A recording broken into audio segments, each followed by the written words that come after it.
3 days of hunting a black rhino through the unforgiving desert brush of northern Namibia. Now chill. Slow down. Ended here. And Corey Knowlton has no regrets. I'm pretty emotional right now, to be honest. So. You've been heavily criticized for doing what you just did. Yeah. Do you still feel like what you did is going to benefit the black rhino in the future? 100%. I felt like from day one it was benefiting the black rhino, and I'll feel like that until, the day I die. Knowlton granted CNN exclusive access into this controversial hunt for the black rhino, one of the most endangered species in the world. He won the license to hunt the rhino in an auction last year. There's so many people who think that what you're doing out here is barbaric and that you don't care about this black rhino. Nobody in this situation with this particular black rhino put more value on it than I did. I'm absolutely hell-bent on protecting this animal. You think it smelled us when we went in? Knowlton's received death threats and scathing criticism. Some animal welfare groups call conservation hunting a horrific idea. These are incredibly majestic creatures, and their worth alive is far more, it's far greater than they are dead. In Namibia, the biggest threats to the black rhino are poachers and often the rhinos themselves. I'm Corey. Nice to meet you. Knowlton is told by Namibian government observers to target 4 specific rhinos considered a high priority threat to the herd.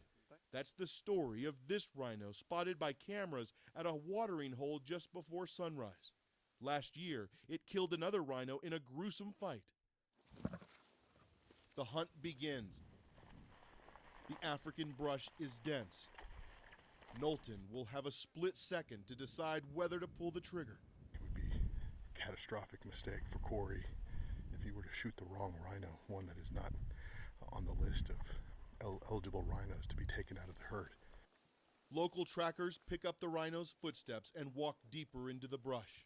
This was the angry one that's already killed another bull. So he's likely just going to get up and come. So we need to be ready. Silence is crucial. Trackers direct Knowlton and his Namibian hunting guide with hand signals. We get closer, and in an instant, the rhino flashes before us. I just saw the rhino. He jumped up and darted from my right to my left. The rhino moves around us, but he's invisible, silent.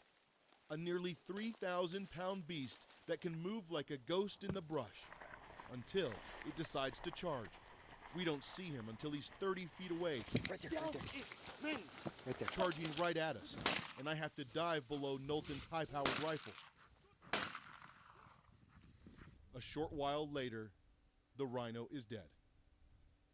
As we sit here at this moment and take it all in, and we think about what the biggest threat to these rhinos are around the world, and it's poachers, people who will kill these animals and leave them to rot in these fields of Africa just for this horn. These horns that you see here will sell for hundreds of thousands of dollars on the black market. Corey Knowlton knows this isn't easy to watch, but he vows to take the abuse of his critics to convince the world that conservation hunting can help save the black rhino. Ed Lavandera, CNN in northern Namibia.